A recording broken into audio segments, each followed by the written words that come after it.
Sleepyhead Productions.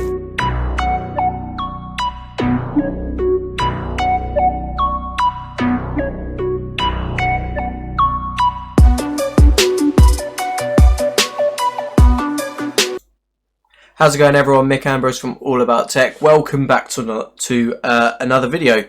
Today's video, I want to talk about ETN. I want to talk about Cryptopia because they have released quite an important update in regards to them reopening, actually. So let's get straight into it. Cryptopia, they've recently released a series of tweets, and their website is now actually live again. You can log in, you can view your balance, but it's only read-only, so you can't actually trade or anything like that at the moment. But it does give people that opportunity to look at their balance, look at what their balance was pre-hack. So it was January 14th they've set it to. Yeah, it's literally right in front of me. Yeah, it will show balances as at the 14th of January. So whatever you had in your account on the 14th of January will be what your balance will show. Now, that doesn't necessarily mean they have all of the balances for every single user, because obviously it will stay that like 9.4%, roughly $25 million was taken. That was from third-party sources. Cryptopia themselves said it was a worst case scenario, 9.4% of total assets.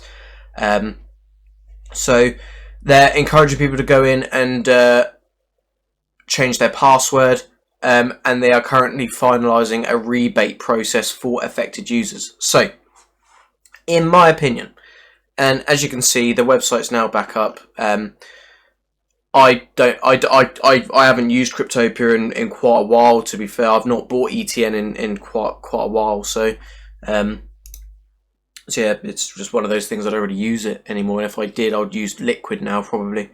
But yeah, they've reset the balances to whatever you had January 14th.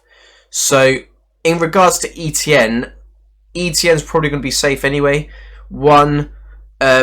Liquidity is really low on ETN, and the hackers would have had to use a high liquidity coin to take so they can get it sold quickly.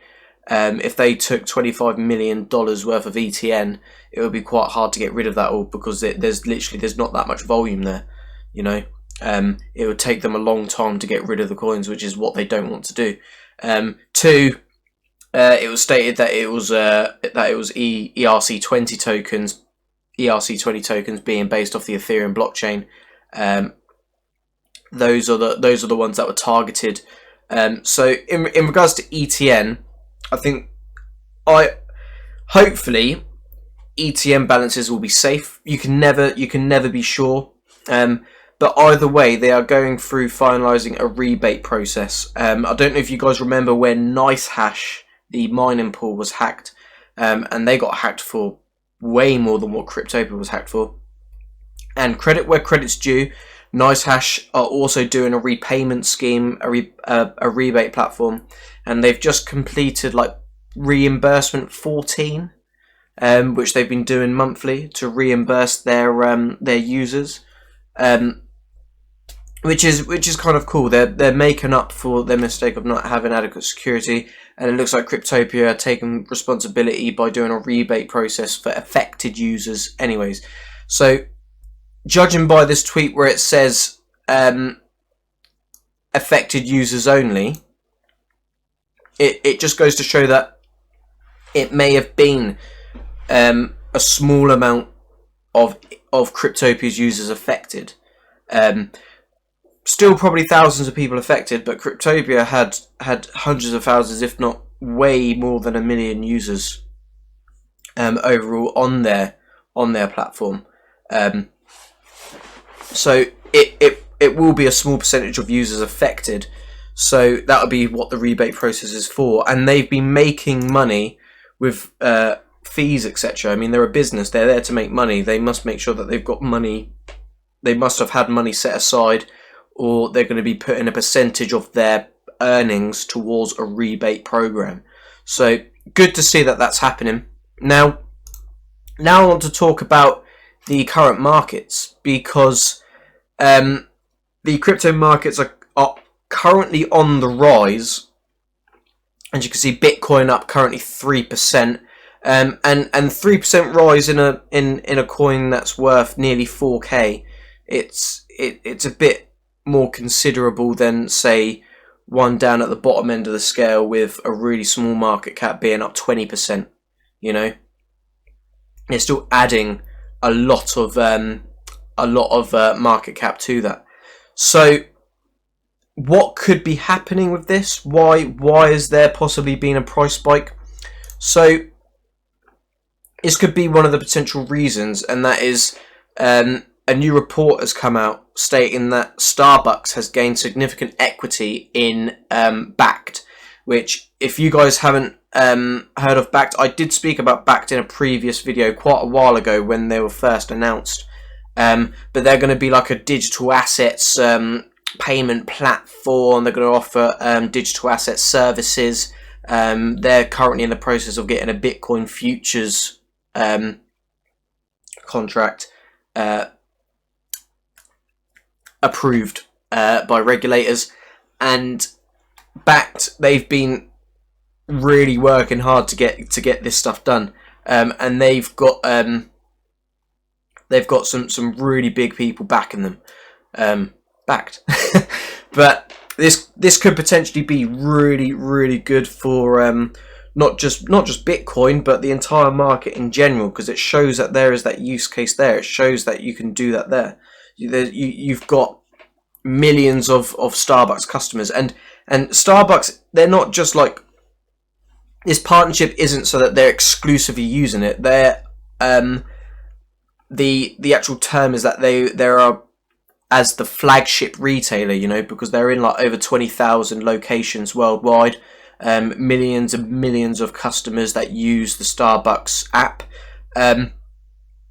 and they are developing helping to develop these payment processes to be able to allow Bitcoin to be accepted as a form of payment, and other digital assets as well.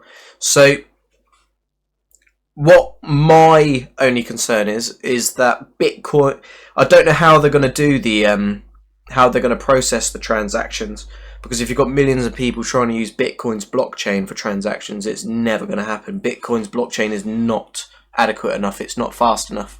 But possibly on the Lightning Network, if they opened up a channel on the Lightning Network specifically for Starbucks purchases, that could work. But this doesn't necessarily mean that Bitcoin's won the race to mass adoption, etc. It just means that there's a lot more limelight coming to the market as a total. I personally don't think Bitcoin will be the dominant cryptocurrency in 10-20 years time. Obviously digital assets are here to stay. I don't think Bitcoin will be at the top. As technology moves forward, there's always going to be something that comes out that's better. I love Electroneum for the standpoint that what they're doing, they're going into the developing areas of the world and giving that really useful digital payment solution, digital banking solution as such, without the need of an actual bank.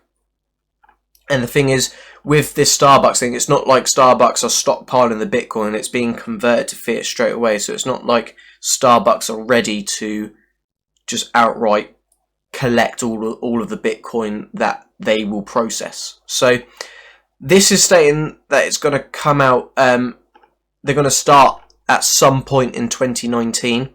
Hopefully the regulatory framework for digital assets comes in at some point to help speed this along, because I know Bakkt are waiting on regulations to be able to get their Bitcoin futures, and two, get some of these platforms out to the masses, you know.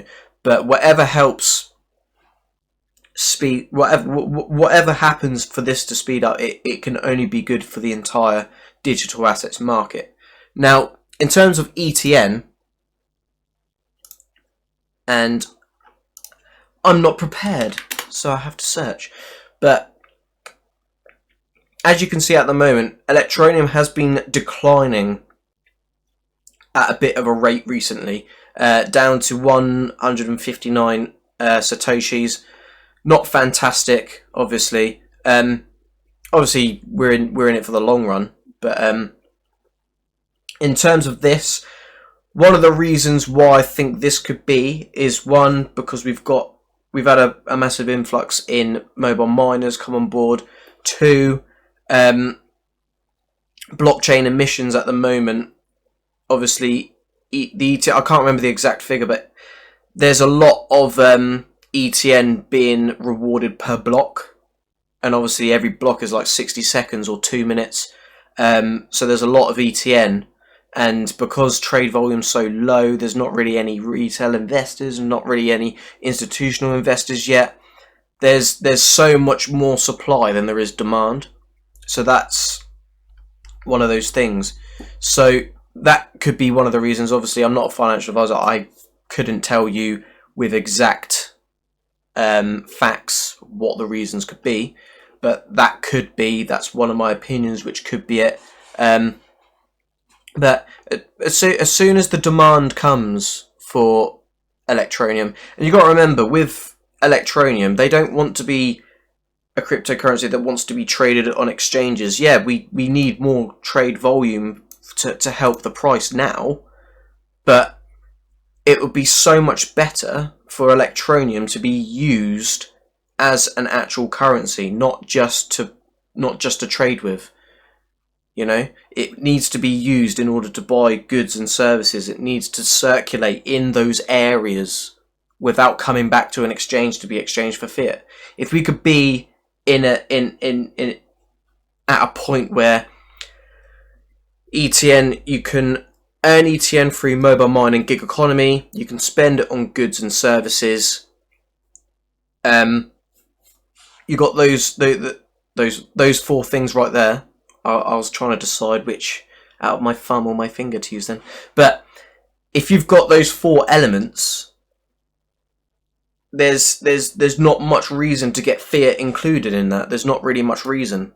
And then that gives ETN its own standalone use cases of a currency. So it's going to be a long road. So I wouldn't worry too much about this. I'm not worried about this whatsoever. I'm just as optimistic as when I first started making videos, to be fair. I mean, look at what Electroneum have now. They have so much, absolutely so much.